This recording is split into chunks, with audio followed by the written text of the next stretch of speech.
Welcome to selfdiscoverymedia.com, where the orchard of wisdom shows are at your fingertips. It ignites your soul, your heart, your spirit, your mind, and your body with illumination from people who have made the journey before you. They're here now to help you on your journey, on your path of self-discovery. We are funded by you, the audience, and the people we interview. If you wish to support us, please go to selfdiscoverymedia.com and press on our Fund Action button. Anything is appreciated. We'd like you to sit back and enjoy the shows. Here we go.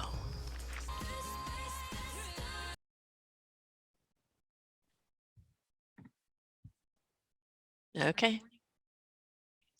Good morning, good afternoon, and good evening, everybody. Welcome back to another edition of An Orphan's Kiss right here on selfdiscoverymedia.com. I'm your host, Sarah Troy. My guest today is Jacob Hunt. Oh, got a goodie here for you today. It's The Shift by Other Poet. What does that mean? I'm quite intrigued to find out what really is going on here. He doesn't want to read anything from the book because he wants everything to be about how you feel about it. What does it mean to you? And the book very much is about that shift that we take in our lives. And we're all in a shift, folks, let's face it. And when we take that shift, what does it mean to us? The poets of shift are not titled. Each poem floats in its own rhythm on its own single page, resulting in a flowing, coherent, a congruent story. And other hopes that you will, the poet hopes that you will find your own meaning in each poem. We are dictated to a great deal to, as a society, of how we should receive information, what we should do with it, and what its meaning is behind it. He's written something that this is his gift to you. What it means to you is up to you, which is very, very beautiful. So the book is for the lost, the broken, and the unknown, the outcast, the dreamer, and the doubter. At its core, shift is about a person's healing journey, and that is the most beautiful thing about the story. Anyone can find themselves in it. We've all been hurt. We've all had to heal, and none of us have any idea what we're doing. No matter where you are in your story, the highest peaks or the lowest valleys, you can be at home in the pages of The Shift. Oh, I like that. I like that. I don't want to be dictated to. I won't want to be told how I should feel about something. The beautiful thing about an author or books is that it is your interpretation of what you're reading. It's how you identify with it, and you're going to identify with it according to where you are in your life at that time. Yeah. So I like that you've left it at this is for you, right? As for you to devour in any way that you wish and see fit, rather than telling them what they should get out of it. Yes, that was very important to me in this whole publishing process, is that these poems at first, they were for me. They were to help me go through my own journey.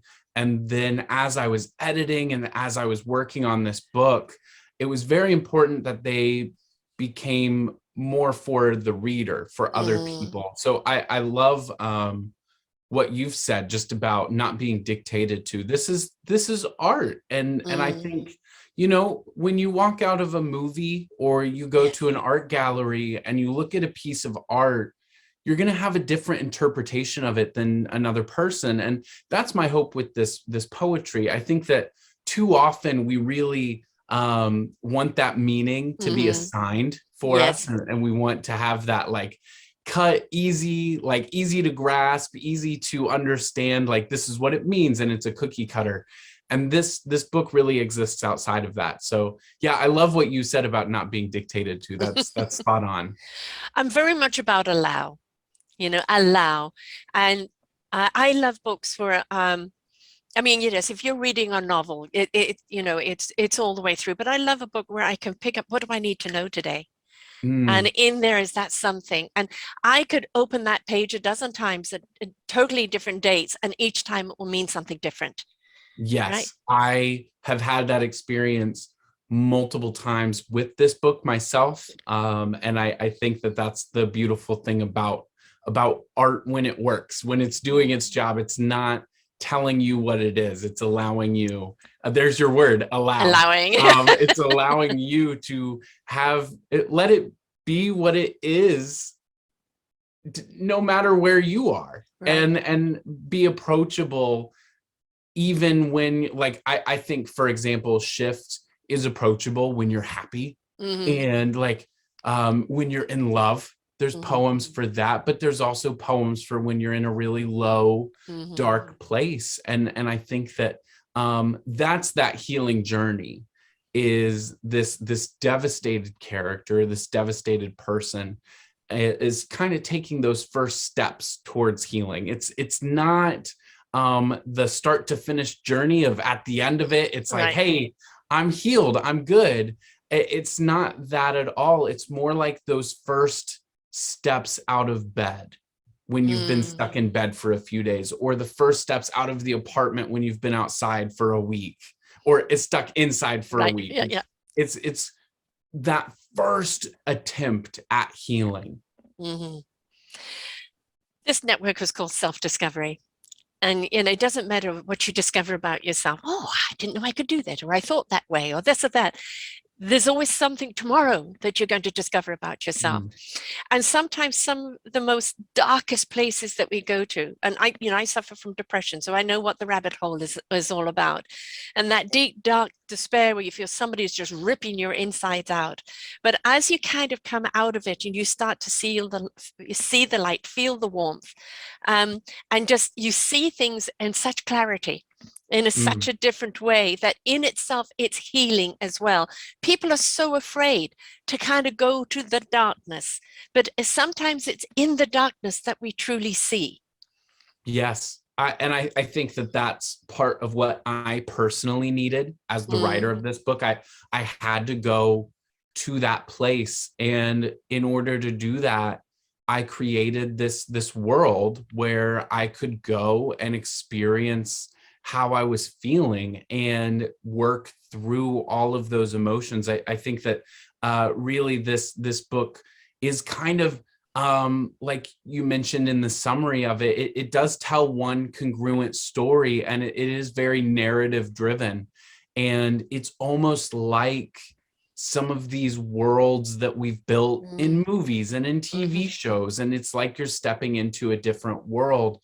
And what I'm welcoming people to do, what I'm inviting people is to step into this world, because it was healing for me. And I really think that it could be healing for them as well.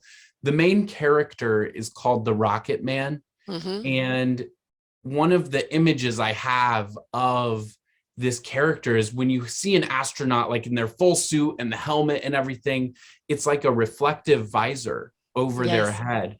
And so I think that when you look at this Rocket Man character, you'll see yourself in that reflection looking back, no matter who you are or where you are or what you're struggling through. I think there's truly a safe place for everybody in these words. And it is dark. It is a struggle. There's a fight happening in within this character and within this world. And there are storms and dark days, but there's also a lot of hope interlaced in this book. And that's what I want people to walk away with. I want them to walk away feeling hopeful. I think, you know, I mean, so apropos for the times, because we've gone through a physical pandemic. Now we're going through an emotional pandemic. And of course, there's the financial pandemic that is a correlation with it. And it's like, you know, there's a huge awakening going on. There's a huge consciousness that is awakening within us, which is beautiful.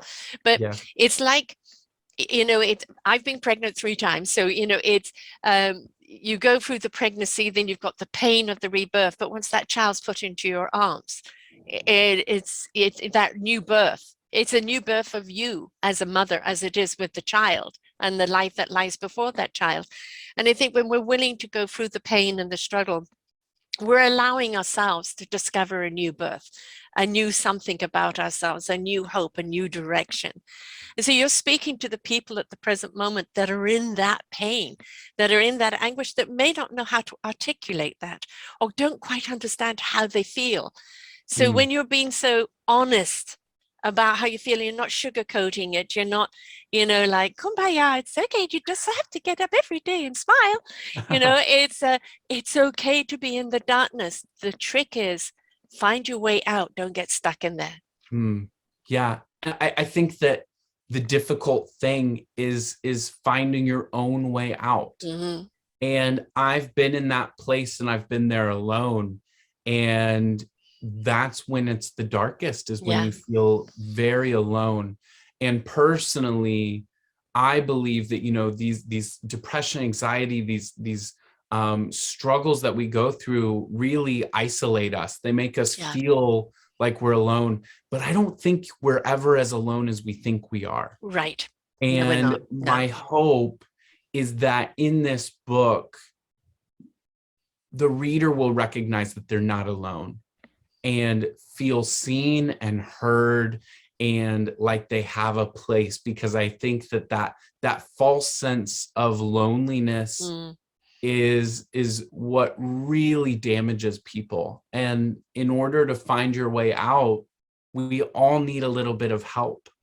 We all need to, self-discovery is a whole journey. Yes. And it often includes other people. And for me, the truest healing I've ever experienced is when I've been honest about the way I felt, and when I've talked about it with someone else.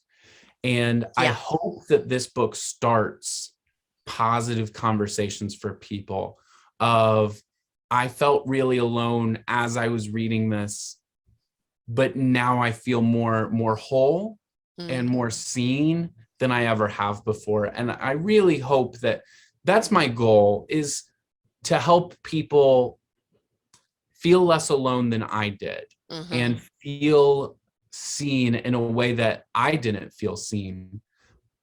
But I really hope that this one helps. I know what that loneliness means, because I'm of a different species altogether, have always been. So people are drawn to me for what I can do for them, emotional healing, etc., but don't quite know how to friend me because I'm a bit different. And so I know what it's like to be alone in a crowd. Now, I love being alone with myself now, and that's not loneliness, but that loneliness when you're amongst people and you feel that no one sees you or hears you or understands what you're going through, it can feel rather devastating, very disconnecting. But when you read a book where somebody else has gone through that, and you realize, okay, I'm not alone. There are other people out there. It's okay for me to talk about this. It's okay for me to address this. But I mean, I would speak with my friends, and some would hear it and some wouldn't. Right? Don't give up if the one person can't hear you. It doesn't mean they don't like you. It's just they're not in that connection. But there'll be somebody, maybe a perfect stranger at the bus stop or on the tube or at a coffee bar, that you have a conversation that will actually articulate something you need to know at that moment, that is your shift forward. Yes. And I think that the other thing is that there are two pieces of mental health that are really difficult to navigate. One of them is that there is still a stigma around mental health. But then, because of some of the conversations, some of the amazing conversations that we've started as a culture, some people love to be like, oh, well, this worked for me, so you need to do this, this, and this, and this, and this, and this. And here's a book, and here's a book that worked for me. And it's all about what worked for them. Yeah. And one of the things that this book is not the how-to guide on healing and how to make it through the day. It's just a space to be. Right. And I think that that's one of the reasons it helped me, was that I wasn't writing about how great I was doing and what was working. I was writing about the feeling and the place I was. And I think it's very important to be intentional when you're talking to somebody about their mental health, because it's your mental health is not my mental health. Exactly. And so it's very difficult. And I think it's all about listening and not saying, oh, well, I started running, and personally, I hate running. So whenever anybody was like, oh, you need to go running, it worked for me. It got me out of my place. I'm like, I'm not going to do that. Like, You I'm know, not going to go for a run. exactly. But you know what they're doing is sharing what worked for them, which is like, thank you. Yes. It's I'm glad that worked for you. I'm still looking Yes. for what works for me. So that person needs to respect that that's not Oh, what you do. definitely. But at the same time, sometimes people share little tidbits that are not appropriate at that moment, but they're in your toolkit. And Oh, somewhere I along the love that. line, Yeah. somewhere along the line, you know what? I think actually a good run might be good for me right now, right? Yeah. I'm not a runner, but maybe I will right now. The thing is, we never know when we're going to use it. The thing that we need to look at is just because somebody says this works for me, you've got to do it and do it now, isn't the answer. But you can share, this is what I did and it worked for me. And Mm, you can go right, not right now, but you never know down the road. It may come back out of your toolkit and go, I'm going to apply this right now. I love the toolkit. I love that. That thought is exactly right. I think the thing that we need to do right now, and you mentioned the pandemic, Mm, what we really need to do, especially as we navigate these mental health conversations, is just give everybody around us a little bit of grace and and space. a space and understanding, Yes. and know that my answer might not be the right answer Mm. for another person. But I love that toolkit analogy. I'm gonna have to steal that, Go because ahead, darling. Go that was great. I No really like the information is idea. wasted. It just Yes. might not be apropos at the moment. And it might be something that you meet someone along the line. I know somebody who loved running. Do you like running? Well, they said it helped, but it wasn't for you. It was for you to pass that tool along. Oh, and I love that even more, passing it along for the Hmm. next person. Hmm. That's beautiful. I think that that's what I really hope this book does. I Hmm. hope this is just something that you can pass along Yeah. and help somebody else through. I think um really that's what it's about. That's what this whole thing is. It's loving and helping others. The word love, loving. What one of the things the pandemic has done is for us all to step into a reflection of our own lives. Is this what I really want? Is this the path I really should be on? Am I Mm. the person that I really should be? And the universe has shaken us up to wake us up for us to step up, change it up, and grow up to a higher vibration of love. And if we could, the love that we seek always lies within us. And if we could stop looking for the approval or the validation or the justification of our existence outside and start looking at the beautiful essence that lies within us, and that Mm. sometimes we do find that in the darkness. Yeah. It's I used to run from the darkness because I was trapped there for many years. But as I ran, I felt the shadows chasing me. And then after a while, I felt there aren't any shadows. I can now go into the darkness very peacefully, very calmly in order to see. Yes, Right. that's beautiful. So, what is the darkness saying to you? Is it a place of fear or anguish, or just you just don't know? You just don't know, but you feel like this, and then that kind of darkness doesn't feel still to you. Doesn't feel warm and embracing. So, what we need to do is look for that loving environment, that place where that love runs freely in a beautiful energy, because that energy then will penetrate us and help us on our dark path come into the light. Yes. And that's very the love being within you. I think so. The final thing that as you read the book and you finish the book, and if you take the time to flip through my pages of acknowledgments, because this is my debut book, Mm-hmm. and I just had to thank, Yeah. I was so thankful for everybody in my life, and I wanted to give everybody the space for that. So if you flip through those pages and you get to the final page of the book, it says in bold letters, "You are loved." Mm-hmm. And Mm-hmm. that's, you know, Shift is this whole story. It's this whole narrative journey. But at the end of the day, I want people to walk away knowing that they're loved. Yes. And it For might not, just who they are. yes, Not just what you for get from them, being. not what your agenda, just for who they are. Yes, They're it's not enough. based off of what Yeah, they've done right. or who they've made themselves out to be so Yeah. far. Mhm. It's nothing is, it's just you are loved. Yes. And and I think that love comes from many different places. It can be in a comfort TV show. It Yes. can be in a Yes. book. It can Great be, companions. yes, it can be in a random.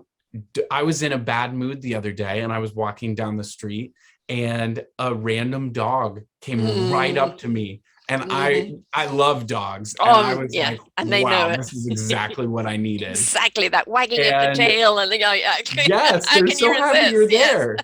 So I think, with Shift being this entire journey, it's exhausting to be depressed. It's It is. exhausting to be Drains anxious. everything out of you. And in that place of, you've gone through this whole book and it's been this journey and this process.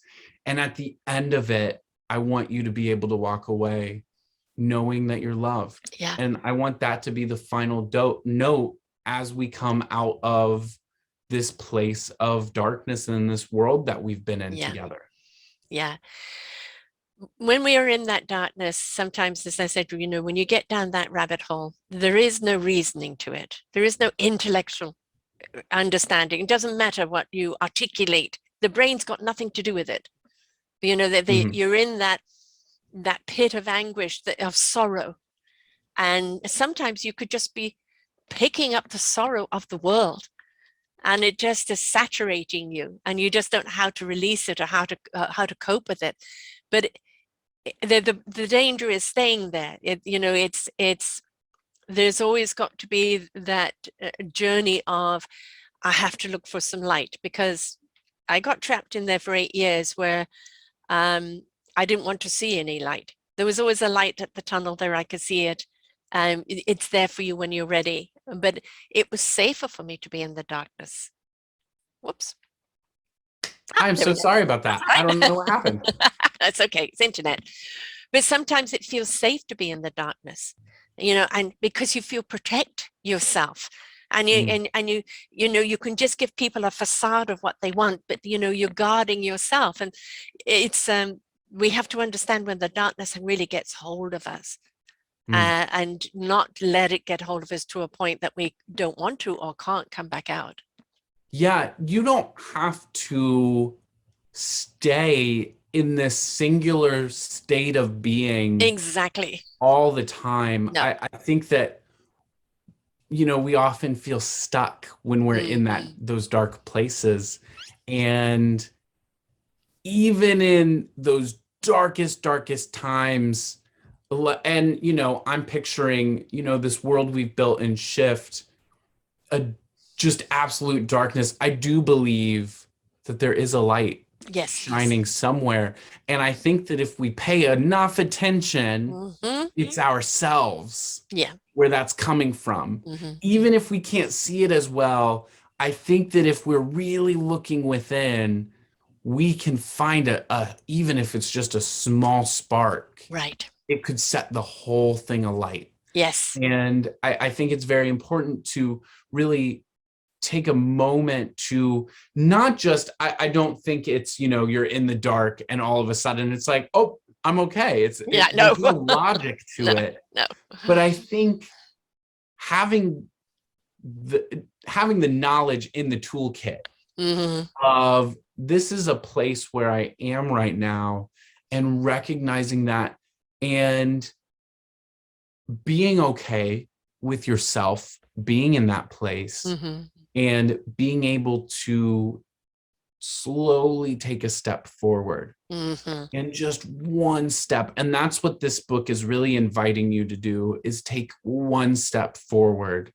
And that's a win. Yes. And I think in the pandemic, especially, we've had to reevaluate what a win is. It's a cha-cha, 1 step forward, 2 or 3 back. Yes. What is healthiness? Right. What is mental health, and let's reevaluate our standards and Mm. give ourselves the grace that we give others, Yes. and kind of come to a state. I think self-awareness is very, very important. Yes. And once we're able to be self-aware and be okay with being, and not hold ourselves to some lofty standards, I think that that's a very positive place to be. I'm putting the show also under our mental health awareness genre as well, because it needs to be in there too, because there's there's the stigma around mental health. There's the lack of understanding the very many levels of mental health. I interview an awful lot of veterans, and it doesn't matter how successful they were or anything else. They all came back with some form of post-traumatic stress, and Yeah. the mainstream wasn't enough for them, and so many of them formed their own organizations to help people like them, because they understood what they were going through and what they needed. So they've become that camaraderie of I get you, I've Yes. got you, you're not alone, and Yes. together we can do this. And when you are in that dark place, you feel so isolated and alone and no one cares, right? And it's good to have those people around you that just says, I've got you. You're not alone, right? Yes. I'm not going to tell you what to do, but you're not alone. I'm Yes. here for you. And that, I mean, even I think that if the only thing this book did was cause two people to recognize, hey, I'm going through what you're going through. Or why did you read Shift? Oh, it really helped me through this. Oh, it helped me as well. Like, that would be beautiful. I would Yes. just sob. Yes. I mean, just Yeah. hearing like the hope that this helps. This book just came out in December, on December 13th. So it's brand new. And I am just, the ultimate success of this book would be one person saying, hey, Yeah. this really helped me. And you as the author may or may not ever hear about it. I have heard occasionally that shows have redirected people or saved their lives. But when you put the book out there, this is what you hope, but you may never know, right? That person may reach out and say thank you, or that person may not realize it is actually the book that shifted them, right? So it is. But a lot of people talk about numbers today. How many followers? How many this? How many that? I don't give a damn. It's if one person has benefited, one person is seeing life from a different perspective, one person is taking that step forward towards their beautiful essence and selves and love, we've done our job. Yes. Because that one person then becomes a beacon of light for someone else. If it helps more, hallelujah. But we've got to get off this numbers game.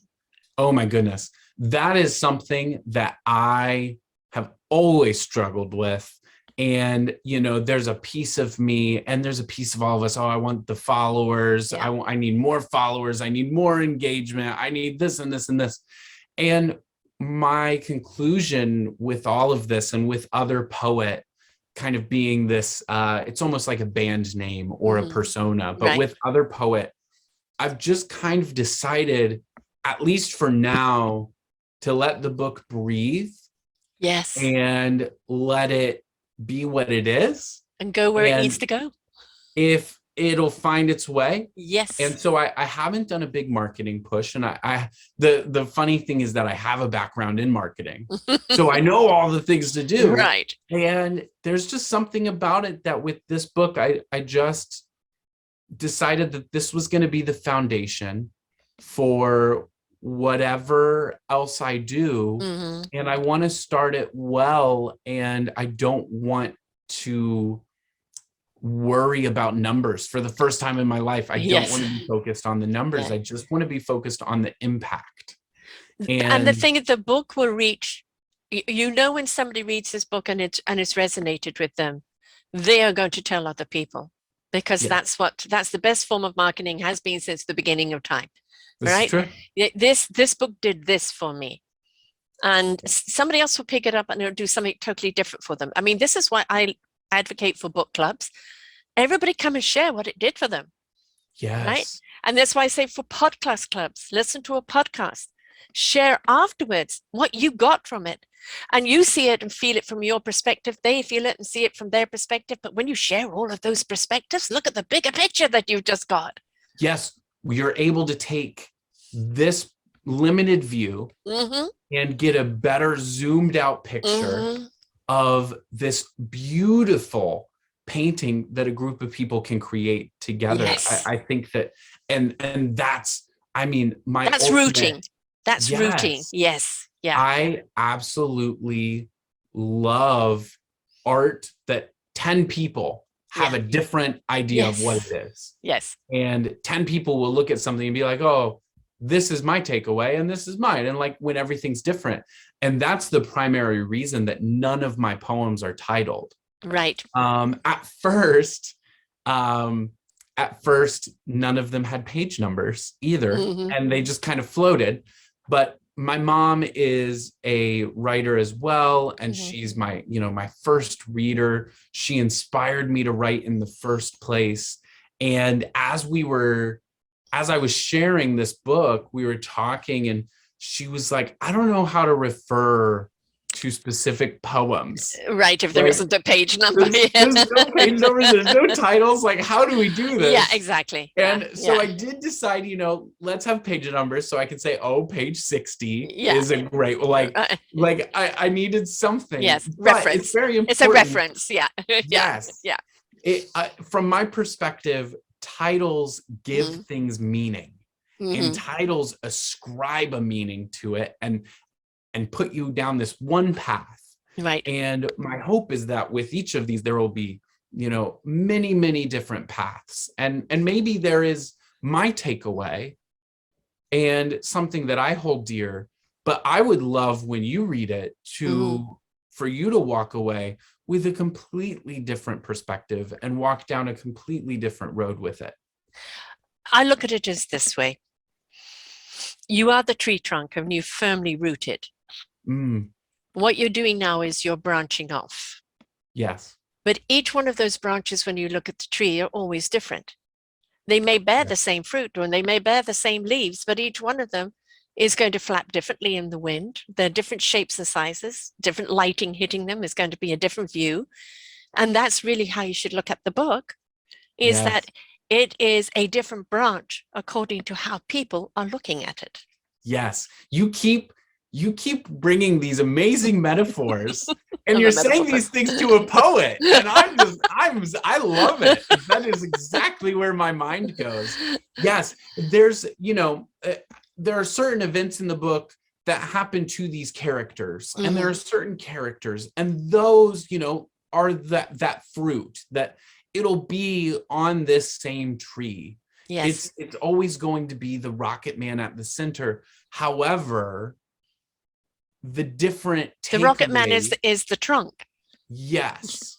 and I think that the different experiences people can have are those branches that they can put themselves in the story in those places and in the place of those characters.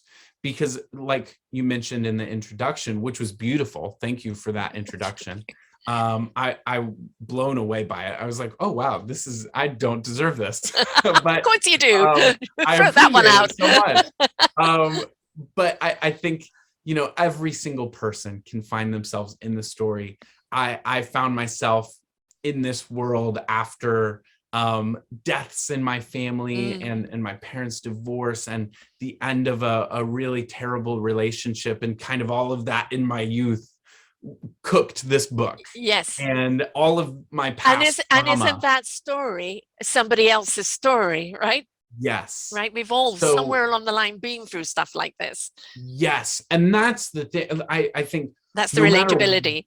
Yes. No matter what the circumstances are around the trauma or the events in your life, this book is accessible and approachable and it's inclusive.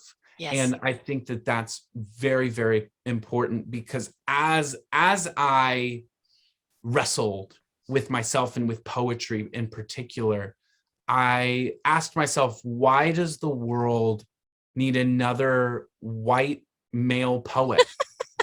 And my goal with this is really to hijack the legacy that has been left with the great poets that we think of were some really terrible human beings and treated people very poorly. And so my goal is to kind of hijack that and put this in a different direction, because I was, I think that that's a big part of the responsibility that we have. You're redirecting the story. It reminds me of a couple of years ago on America's Got Talent, a guy with spoken word won.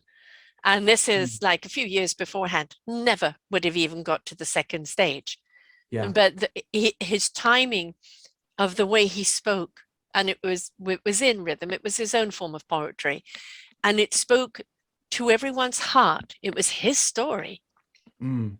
But it hit everyone's heart because it became their story. It ignited their story. It became a connection to their story.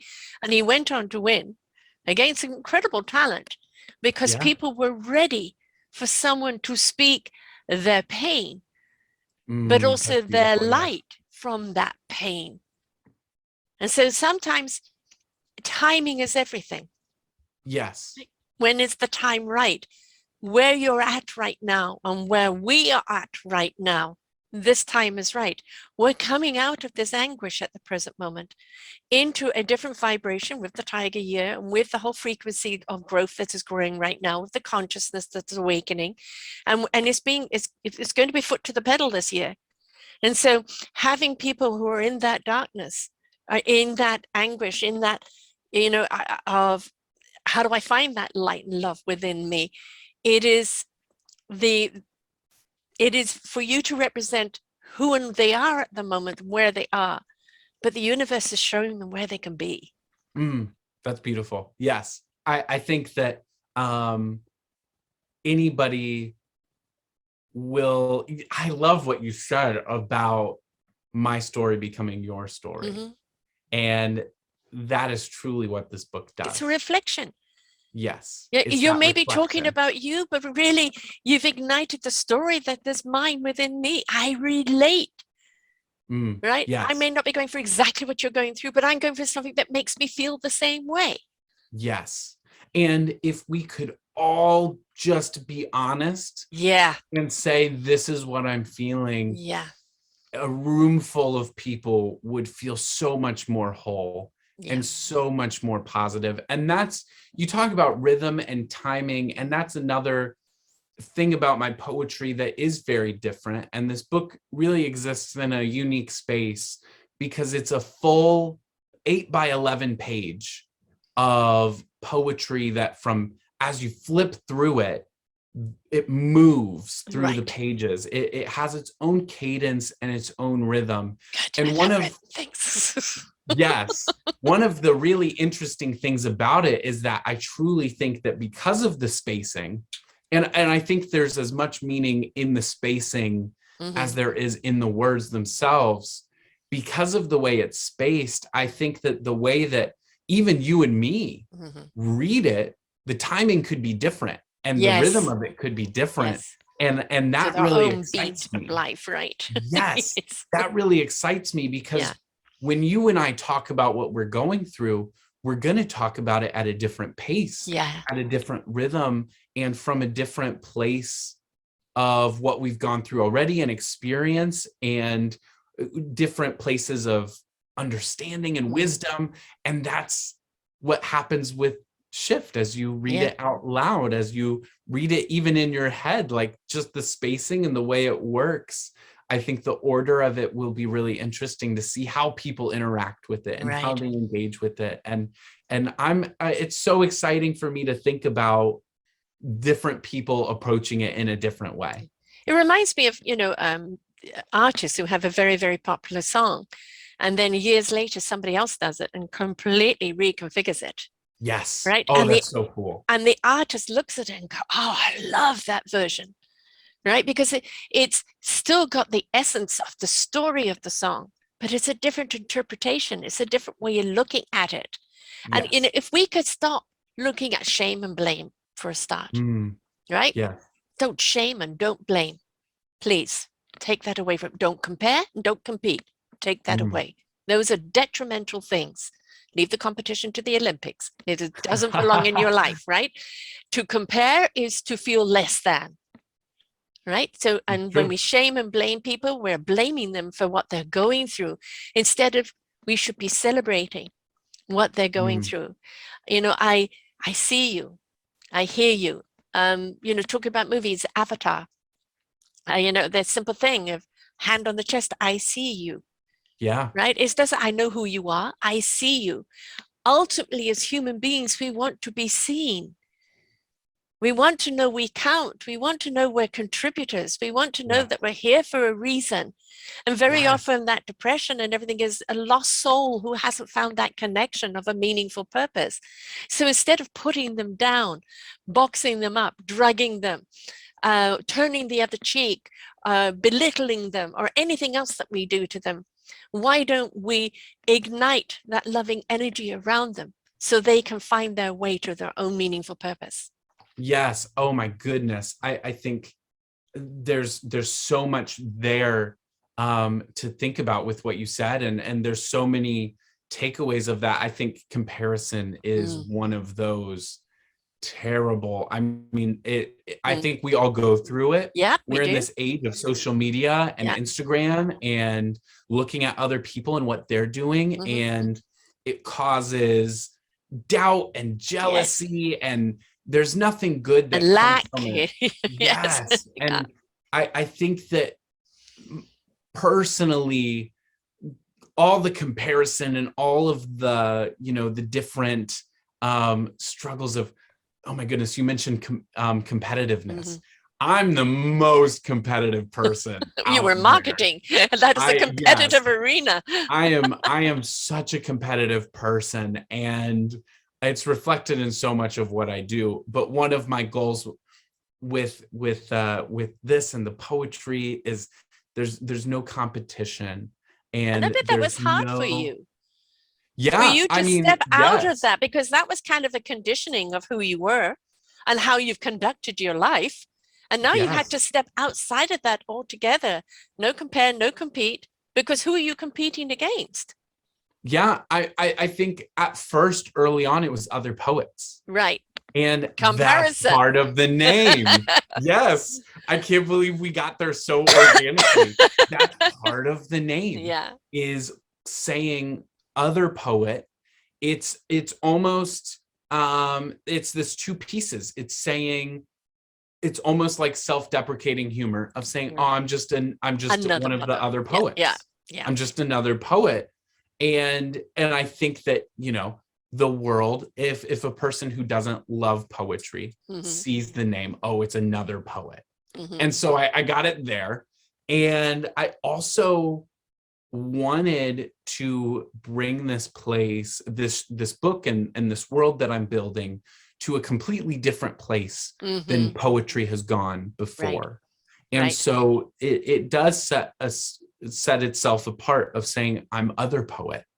I'm doing something other than what's being done. And so there's and in a way, you are bringing your competition in there, because you are challenging other people. Yes. To see there is another way to do poetry. It's there. But I think in a way, it's not dictated, it's channeled. Yes. I think so I grew up in sports and played sports all the way through and loved it. And then, you know, went into what we mentioned, marketing. And so like that competition, that it's in me. And so other poet definitely does set itself apart and create that competition, but it also is a way for me to alleviate and free myself from it. I'm going to change the word from competition. It becomes an invitation. Yes. Ooh, I like that. I think I am trying to change and usher in and be a part of this new generation of poetry. And that's what great art has always done, is look at the generations before and appreciate that art and love it, but also advance it and change it Yeah. and Yeah. whittle it down to its very bare state of what is this, and then say, how can I do this differently? And that's what I explored with poetry for so many years, and the format of it and how I tell stories. And so, yeah, I think there is a bit of other poet that could be seen as competition. But I like what you said about invitation, of saying, I'm almost taking myself out of the competition. Yes. And saying that this is very, very different than what you've experienced so far with poetry. And this is another way to do poetry. I'm all about inspiration begets invitation. Yes. So when people are inspired by what you've done, you're inviting them to see things differently, therefore do things differently. Yes. I'm totally the inspiration, and I would not be where I am without so many different inspirations, whether it's from music or from authors and past poets. I even look at, one of my favorite writers is F. Scott Fitzgerald, and the way that he painted pictures with his words was always so inspirational to me. And I think that looking at these inspirations and looking at these other artists, no matter what their medium of art is, if it's music, movies, books, anything. Yeah. But it's difference between performers and artists. Yes. And how can I create art in my own self-expressive way that helps me, like this book. I don't know that I'll always tell stories that are so close to home for me and so personal, but this book, it does have a sequel. I'm working on it right now. You see, you had to have this. I'm going back to your roots and your foundation of your trunk. There had to be that exposure of your honesty. Yes. Right? That had to be your vulnerability. Yes, because we had to start here. You had to, because how can you be honest with anyone else and anything else you do if you're not being honest with self? Yes. I'm giving you pieces of me in a way that they can become pieces of you, and that they can become yours. Right. I've put pieces of my heart into this and pieces of my soul into this. And I've said, now let this be yours. And it is truly that invitation of, I hope this inspires you the way that others have inspired me. You're passing it on. Yes. Oh, right? And it's like the toolkit that we already talked about earlier. Yes, exactly. We're passing on. Yes. What are we in life? We are meant to go. My metaphor is this: is that each one of us is in discovery of what our beautiful instrument is. Then we learn to play that instrument, and we look for an orchestra in which to play it in. That doesn't mean we're limited to one piece of music, but that orchestra or your particular music becomes your roots, your trunk. Now you can branch off into all sorts of numerous types of music, but it's always going to come from the core of you. Yes. And I think that I was just talking with my brother about this of, you look at other musicians who've put out work and their first album isn't typically their best. Right. It's not typically their best work. And however, a lot of the time it's fans of their music, it's their favorite album. Yes, because it was most honest. Because it was the most honest thing they did. Yeah. And do I think that Shift is the best thing I've ever done? I hope it isn't the best thing I ever do. I mean, it is the best thing you've done now, and now is all that you're dealing with. So far, I would say this is the best I've done. Yeah. But, there's that fear as an artist of, is this the best thing I'll ever do? So there's that hope that, hey, I hope this isn't the best thing I ever do. But I do think, and what my brother said to me was super insightful. I was like, wow. He was like, this might be the most honest thing you do. And as a starting place, as that trunk of the tree, that is whatever I do next. I think it's a really beautiful way to start.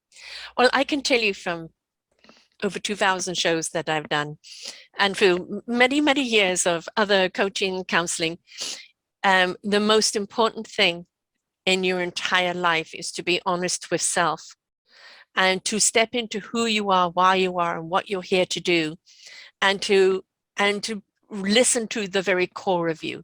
It's your compass. It's what will always guide you true to where you're meant to be, what you're meant to do, who you're meant to do with it, what the outcome is to come of that is to be. But Yes. nobody is going to buy what is to be if they don't buy who you are now.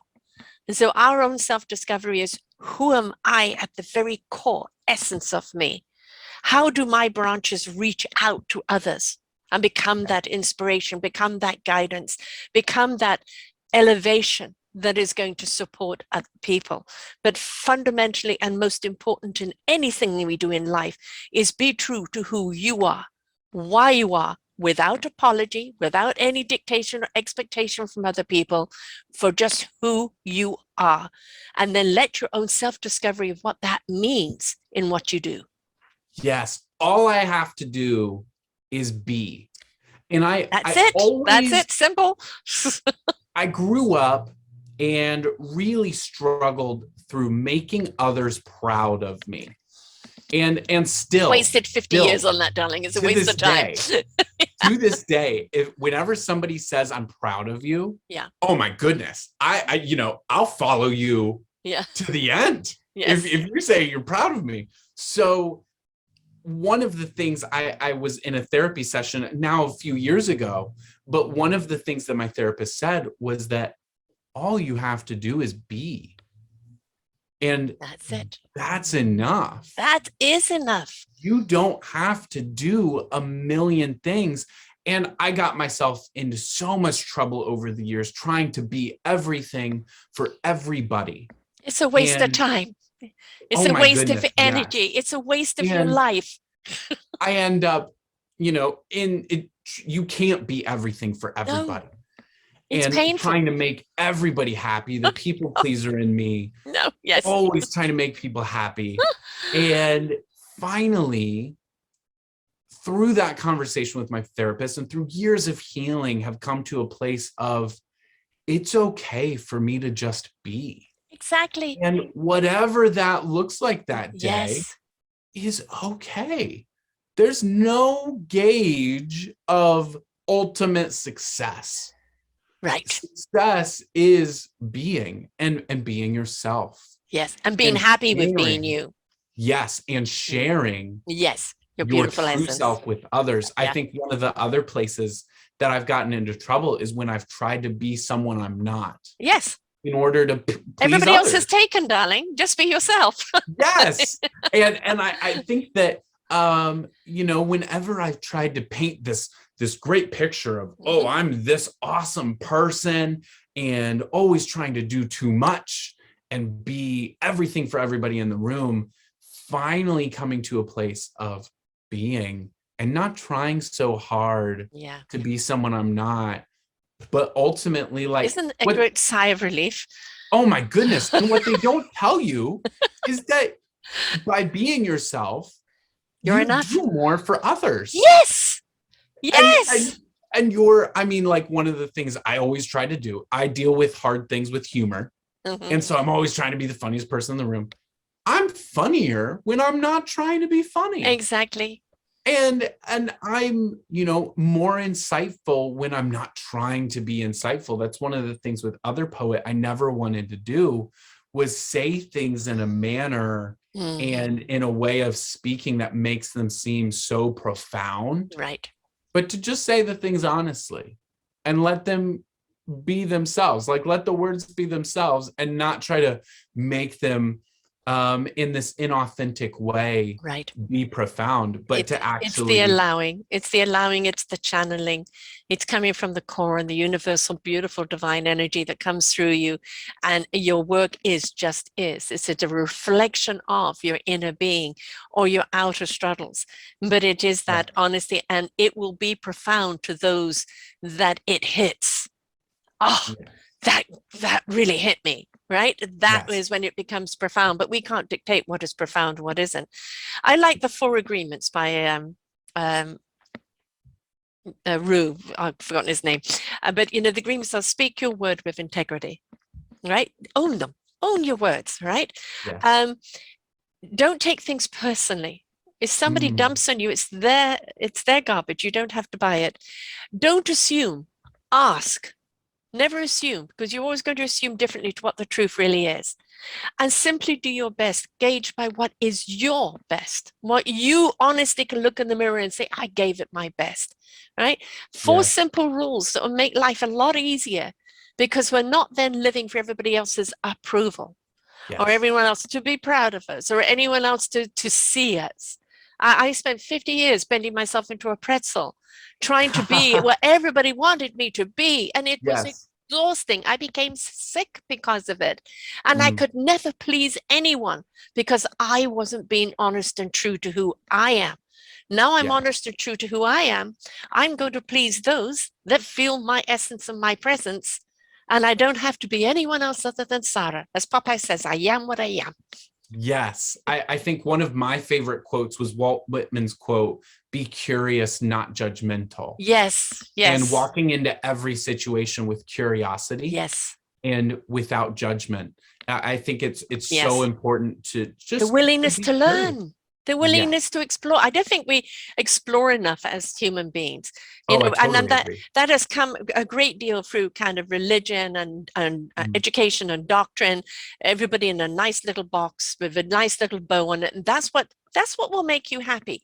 We are Yes. exploratory creatures. What we know today is what we know today in the now, but what I'm going to know tomorrow, if I'm exploring, will be different.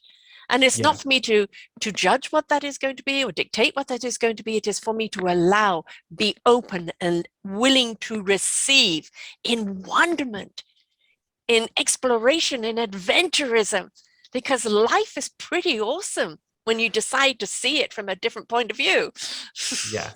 I think we love those boxes that you mentioned. We I love hate putting boxes. ourselves in boxes. We love putting others in boxes. I'm always And fighting out of the box. it's so freeing Yes. to not be in that box. And Yes. that's, I never want to be confined to Mm-mm. being this one thing. I've been asked a few times, like, will you only write poetry? Right. And I don't want to say I will. Like, You I don't just know want to what you're tell going to do, stories. right? It will come Yes. to you.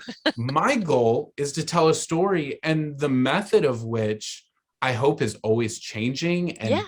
forming and innovating. It's very important to me. So I think moving through the world with curiosity, Mm-hmm. and I love those four, Agreements. agreements. I Daniel love Rowe. those. That's it. Yeah. I think that if we treated ourselves Mm-hmm. with the grace to not put ourselves in a box Right. and said, how can I be curious today? Mm-hmm. And didn't judge people or things so quickly, I think it would be a very positive experience for us. And all for everyone around us. Yeah. Oh my goodness. Yes. Because, You'll be where does creativity come from? It comes from the willingness to explore, to be open to receive, to look at something in the way it's been presented and what it means to you and what it can mean to others. I've given you a disc, you've got to do this with it. No, I see a disc and I see this I can do Mm, with it, right? yes. Don't, again, I hate the word, I hate what the word means, dictation. Don't Yes. dictate. If we allow, I'm Spielberg, one of the greatest directors. I mean, look at the way he looks at life. George Lucas, amazing. And the guy who did Avatar, which was Cameron, right? James Cameron. Yeah. Yes. And, and also, I loved Doctor Strange. I often refer to it, that wonderful scene where she pushes him out of body and says, what do you think you are? Only matter? Right. Yeah. And if we stop just living in our physical bodies and realize we are a beautiful divine essence that is a spiritual being having a human existence, then I think we would not limit ourselves to this small little mindedness that we have locked ourselves into, and open up to understand there is so much more. And even when you're in that light, it doesn't mean you're not going to have dark days. It just means that those dark days aren't going to consume you. Yes. And those dark days will become okay. Yes. It'll be okay to have a dark day. Yes. It'll be Yes. something you can recognize and talk about. And love yourself. Yes. Yeah. I think it's so important to look at this journey with that understanding of grace, and that this is okay place to be, Yes. no matter where you are. Yes, And, it's okay. It's okay to be not okay. Yes. Yeah. Oh my goodness. Yes. Permission to not be okay. Yes. Is so important. Yes. Today. I'm having a bad day. That's okay. I'm down today. Well, snap out of it. Yeah. No. Because that helps. Oh yeah, because, right. You know, that's always. Oh gee, I didn't think about that. If I could snap out of it, yeah, I know. And boom, like wow, this is amazing. Well, I'm happy. Why aren't you? Yes, I think not helpful. Yeah, and those kind of perspectives are the ones that have created this stigma around mental health. Yes. And so breaking through those and having these conversations where hopefully somebody else can hear it and be like, oh, I should talk about the way I'm feeling. I should feel these feelings. I think one of the ways to come through the darkness is to allow yourself to feel the feelings. Yeah. Not deny them and try to pretend that it's not there, but to feel what you're feeling and explore what those feelings are and where they're coming from and why you feel that way. I think it's so important. Yes. You know, we I think one of the good things that came out of, there's many things that's come out of this pandemic, obviously many awful things too, but all the TV shows, instead of being in the studio, hair and makeup, 2-3 minutes, your latest book, your latest movie, it went to Zoom in their own homes, in their own environment, more relaxed and more honest conversations. And there were really conversations that went really deep, that it has actually changed the way they've come back, like Trevor Noah, no audience anymore. Just, you know, just his dialogue, and then a round table with somebody he's interviewing, and there is that permission for him to go deeper, right? And to really take the time, which I love. And it's what it's done is shown that it doesn't matter how popular or how rich they are, how many followers they have, how they are, they're still vulnerable and they're still going through shite. Yes. And like everybody else, right? And that for them to actually reveal that is letting other people, there is no position in life where you abstain from pain. Yes. Everybody's going through something. Yes. Everybody's experienced loss in some way. Yes. And pretending, there's no point to pretending that you're an entire whole perfect person all the time. You're right. I think, and that's an illusion. That is a confusion. there's no point to it, because there are more honest. I love the trend of these more honest conversations. Yes. Because nobody's doing great. Right. Nobody's like, oh my gosh, I'm having the best time of my life right now. Right. It's not happening. Well, unless it's a profiteer. Yes, exactly. Begins with A. That's true. There are always people that will exploit. Yes. There will always people that will gain from something. But there's an awful lot of people that have personally gained.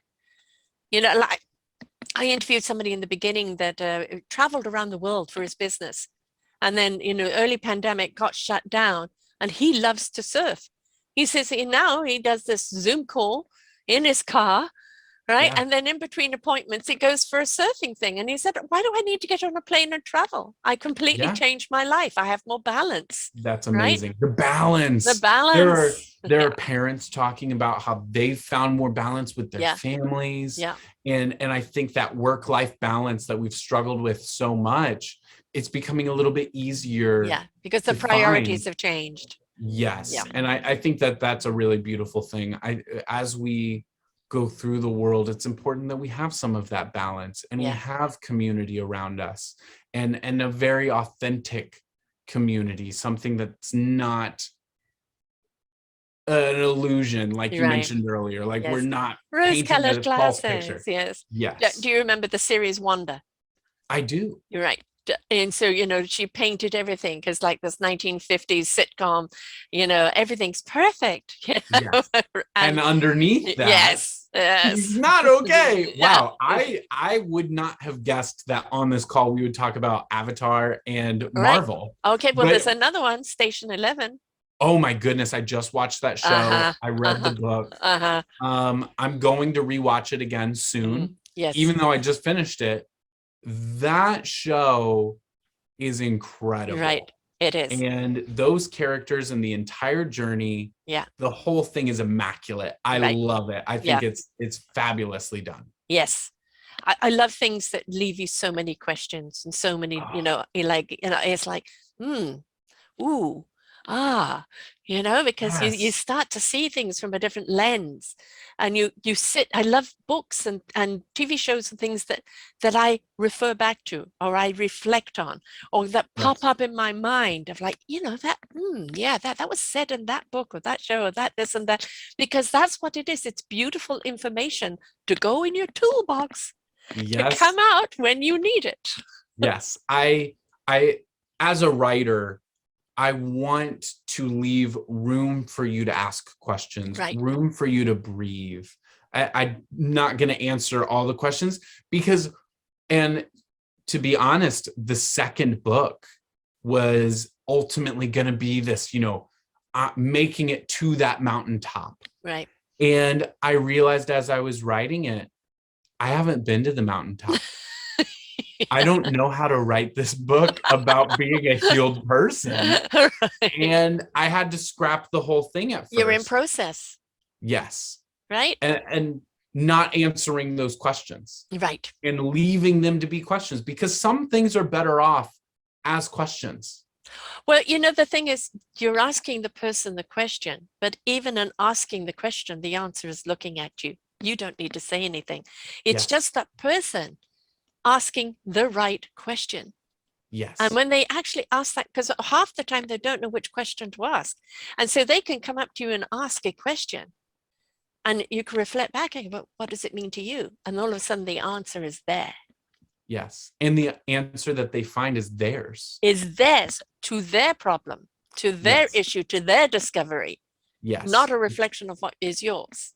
Yes. It's not an answer that I've cooked up. It's Right. not an answer that I've sat in my room and as a poet came up with this profound answer to life. Mm-hmm. No, I don't have Right. any of the answers. Right. And I'm becoming You're just sharing your journey. Yes. Yeah. And I think that that's the best thing about poetry and about poets is sharing the journey. Yes. And being open and honest about that journey. There's an openness and an accessibility to poetry. There's a reason that when we go through life, a lot of people don't just read poetry. No. But big events, when someone in the family passes away, they'll read a poem. At a wedding, they'll read a poem. At different points of life, we'll read poetry. We'll return to the art. Yes. And there's a reason for that, is that it's open and honest and accessible. And we keep going back to it. Poignant. Yes. Right. And the thing, your book, whether somebody is going through the darkness into the light right now, somebody who is feeling that way will see the reflection of themselves in the book. But it's also for people who know people who are going through it. Oh my goodness, yes. And in that are being more enlightened of what somebody is going through. So therefore more empowered of what to do to help those people. Yes. And what not to do as well, right? So it isn't just a one size, oh, it's only for people going through depression. No, yes. It is for people to understand we are coming out of a dark age of depression. If you don't understand what depression and anguish and struggle in our own self-discovery is, you're missing the point. Yes. We've all struggled. Yes. So much. But by hearing somebody else's struggle, it's a reflection on our own. And if it's not a reflection on ours, it's reflected on George or Lucy or somebody else out there. I've got to have a better understanding what they're going through. Yes. I can be a better friend. Yeah. Yes. It can be difficult when a friend, the first time they tell you I'm going through, I'm depressed right now, or I'm anxious and I don't know what to do, or anything that people struggle with. PTSD is very difficult for many to understand. Yeah. But I think, this accessibility to poetry and this personal journey, it could be something Yes. to help give a little bit of clarity Yeah. to what other people around you might be going through and what they might be feeling. And then later in 10 years, it can help you, or, in 10 Yeah. minutes Yes. later, it can help you through what you're feeling. Right. It's about empathy. Yeah. Oh my goodness. Yes. But, Empathy is the most important thing. and it's not just for other people. It's empathy for yourself. Yes. It's And that's not difficult. it's not a pity party, right? If you're going through struggles and you're feeling sorry for yourself, you're being empathetic for the pain that you're going through, and you need to be there for yourself. Yeah, now, as I said, there's always the dangers at the border of becoming too complacent in the pain and the anguish because of the attention that you get. Or I'm enjoying the pity party and how everybody's stepping up for me, right? Yes. That, there is always accountability in everything that we do in life, and there's always a choice. But it's okay to not be okay. It's okay to say, I'm having a bad day. I just feel awful today. I'm just feeling in darkness today. There's nothing that makes me feel good today. Okay. Surrender to the day. Yeah. Surrender Just to that day. be in Yeah. that place. Yeah. Let yourself have a day Yeah. to heal and Yes. to figure it all out, to be, I think it's just be depressed Right. that day. Yes. Give Yeah. When I yourself get like that, permission. it's headphones go on and music, right? And It's as we what do is it? It's these going to lift you things, out of it, or divert you from it, or maybe you do need to just wallow in it for a moment. yeah, I think as we become self-aware, we talked a lot about self-awareness earlier. As we go through that journey, we'll figure out what helps us. Yeah. And we'll figure out how we cope. Is it reading poetry? Is it listening to music? And then as we become self-aware and as we Yes. take those steps, it's like, okay, I know this helps me. I go And to. now I'm going to go to it. Yes. Now I'm going to do that thing. Now I'm going to read a book. I'm going to light a candle and just relax. I'm going to watch a movie. Yes. Something to help you. Yes. Because that's the important thing. You know what helps you. Yes. Be aware of what's going to help you. Now, yes, you can have your dark day. What we don't want you to do is for it to consume you. We do want you spend, I always say all of our emotions have a significant reason. You're mad, glad, sad, everything, it is a reason. Spend the emotion, but don't become emotional about the emotion. Ooh, I like that. That's beautiful. Because we become emotional about the anger. I'm angry. You forgot what you're angry about. You're just caught up in anger now. You're emotional about the anger and you don't know how to get out of it. The emotion is to be acknowledged. Why is this happening? What do I need to do about it? Or if it's happy and you feel good, how do I store this feeling and come back to it? But don't get stuck. If you are even stuck in happiness and you think the next day's got to be the same level of happiness as the day before, you may be disappointed. It's impossible. But you can revisit that happiness.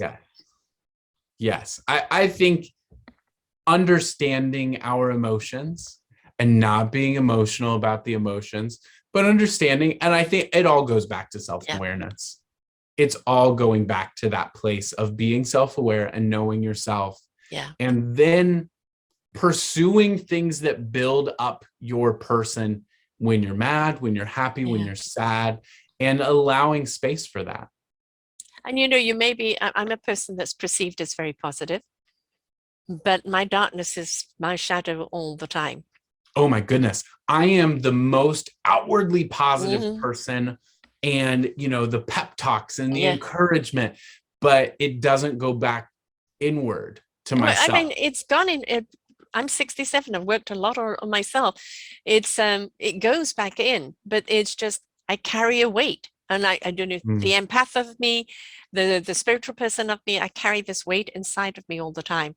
And I can put as much energy on it as possible. But I've learned to spend energy by being productive and helping other people is going to help me. Yes. Right. But I've come to recognize that it's my partner. And that darkness is my partner. And sometimes it has a voice stronger than mine. And sometimes it's just there as a partner in life, and that it's okay. Yes. And that's, I mean, that's part of this book, is that shift is the title of the book, but it's also the name of that shadow, of that demon, of it's the name of a character that is haunting and trying to pull the Rocket Man down. Right. And so that shadow's name is Shift. Yeah. And that he has always been there through this journey with the Rocket Man. And he's there at the beginning, he's there at the end. Yes. And it's all a part of this story. Right. And you know, it's not about stepping up into the light and everything being kumbaya. It's not about everything's going to be okay now. It is like, what I feed is what will grow. And I choose to feed productivity and positivity. But that doesn't mean that the other side of me, the yin and the yang is the balance of life. And just some people don't always pay attention to the yin, the quieter side. They're in the yang side of it. And there's a reason why that darkness follows. There's a reason why that darkness is still inside of me. Right. And we see so many beautiful artists, Robin Williams and so many others, I believe Patrick Swayze, where they talk about the demons inside of them. All right. And yet look at the performances, look at the gifts that they gave us. They gave us every single ounce of themselves in such beauty. But eventually the demons or the dark side caught up. And that's where we go back to the word balance. You're not going to eliminate that darkness if that darkness is a part of you. What you are going to do is find a balance and a way to live with it that neither one consume each other. Yes. And the balance and understanding that those demons and that shadow is a part of you. Yes. And you can't avoid or let one or the other be consumed. It is a part of you, and it can be a positive part of you that helps others eventually. Right. And that you can share. But I think where you can shift. Yes. I love it. Shift the view of it. Yes. Right? I don't even have to plug myself. I don't have to throw it. You're doing it for me. I appreciate it so much. I think this whole balancing act is this really beautiful thing. Yeah. And that's what this book really does. It really starts off this journey of the balance. And there's parts of this story where one is consumed by the other. And there's running and there's compensating and trying to put up this face and wear this mask and be somebody you're not. There's all of those elements of grief and struggle. And as this journey happens and these characters interact, and it's these first steps of figuring out balance. And I'm working on, as I mentioned before, the second book is following in that same world and continuing this story. I always start the new year off with something, and this year is about ignition, putting ourselves into gear and moving forward. But it also it's a blank canvas, and the brush is in your hand. You paint what you want to see, right? How you want to feel. And if you paint that canvas of how you want to feel, you're letting the universe know of how you want to feel, right? You're also letting know the other side of you, how you want to feel. Yeah. Right? Yeah. And that's a very beautiful thing when you can do that and you can let yourself know, this is where I want to be today. Right. I think that's a really beautiful place to be. I think that is the goal. Yes. And I would never, and I don't think you would either, but I would never say that I always do that. No, and I'm God, always no. coming from a healthy place. And it's always a challenge. Yes. but it's a challenge that you learn to live with, right? And balance with, and understand that sometimes that challenge isn't there to hold you back. It's perhaps to propel you forward. And when that challenge comes to a place eventually of not being overwhelming. Right. And not being so much building noise that it becomes too much to handle. that challenge does become something that you can manage, and it's not a negative presence. Yes, that is the very important thing. What we seed, what we water, what we nurture will grow.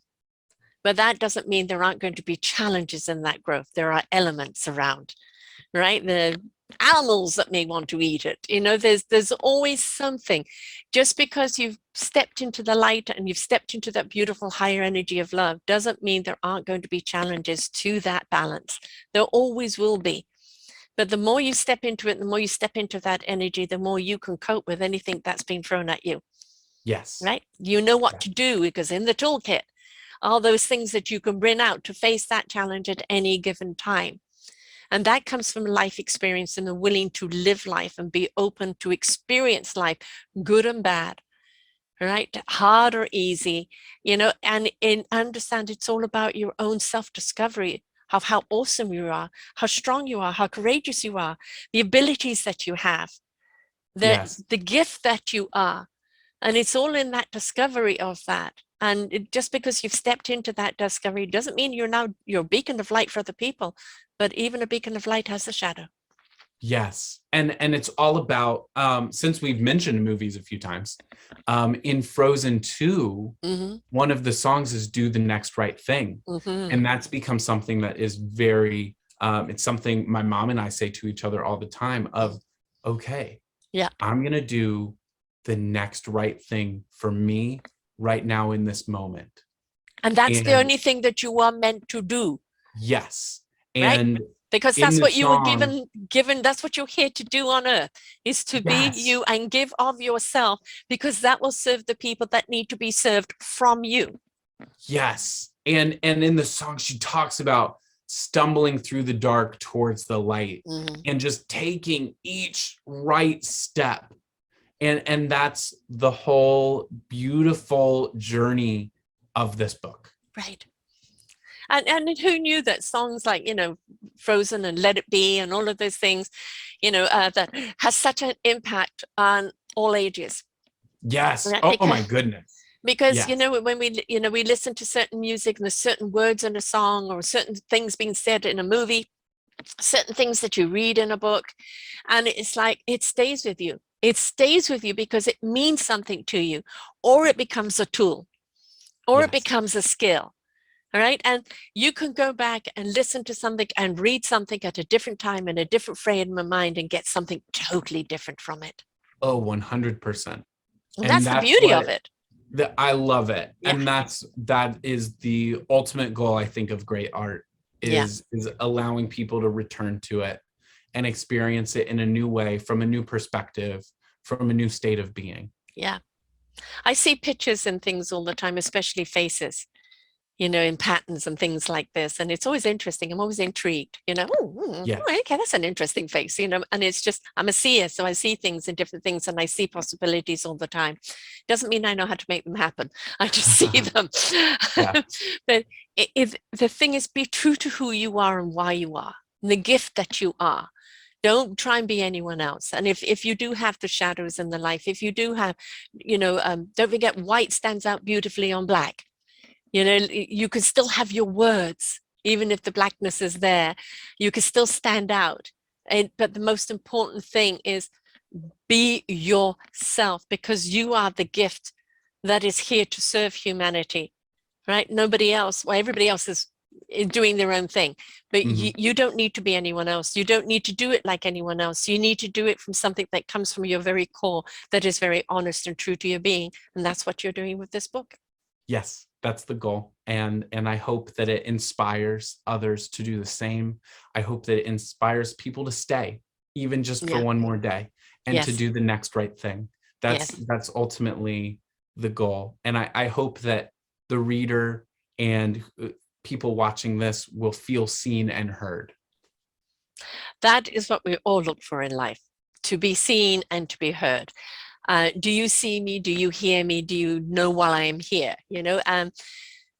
We can just put out what we put out, right? We can just share what we share. Who picks it up? As we said right in the beginning, who reads it, who hears it, who uses it is out of our control. But we're here just to share the gift, and others will pick that gift up and use it in the way they're meant to use it for themselves. Yes. And when you look at a book like this, it's a gift that keeps on giving, and it can give so multidimensionally because it's not one linear platform. Yes. And I want people to walk away knowing they're loved and that they belong. Right. And if that could, after everything I do, I feel like it should be, I'm Other Poet, and I want you to know that you are loved and you belong. And as I move through the world and continue to write and create things, I hope that that's the thing we start with and that we end with. Yes. We speak to our children that you can be anything you want to be. I'm a huge advocate for children, and I think our dysfunctional society is because we haven't been paying enough attention to the growth of our children, to the support of their families, to the way that education has to change, to the way society has to change around the children. We need to go back to the village, raising the children, not leave the burden all on one parent or two. And we also need to see the wisdom and the beauty and the honesty and the gift that children are, and allow them, water them, nurture them, and allow them to become what they're meant to be, to become. Yes. And they'll make their own self-discoveries. They'll fall down and get back up, but let them know they're always loved, no matter where they go or what they do. You can whack them proverbially with, that was an idiot thing to do, but that doesn't mean you don't love them any less. That is important. I think we'll build a much better society if we do that.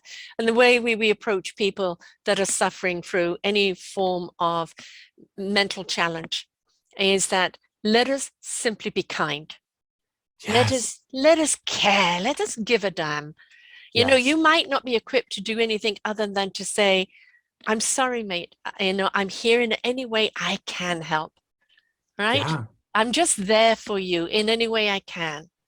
You don't have to fix it. You don't have to do anything. No. You just need to be here. No, you might be, do you want me to go grocery shopping for you? Do you need your laundry done? Right? Do you want to watch a funny movie together? Yes. Right? Do you want to go for a walk? Yes. And it's simple things. And let them come out of it. And as they come out of it, you can speak to where they're at, not where you want them to be. Yes. And let's all be there for one another. Yes. Because eventually that friend to the struggling person is going to be the one in need. Yes. And hopefully, if I'm struggling and you help me, hopefully later I can help you. Because there is a trust built between you. Yes. Right? And now you can go to that person because they saw you go through it. Yes. And so now you can be for them, and they feel trust because you allowed them to be there for you. Yes. Right? So it's a very beautiful thing when it works well, and when we're there for each other, it is really beautiful thing. With the right intention. And the right intention is that you simply care. Yes.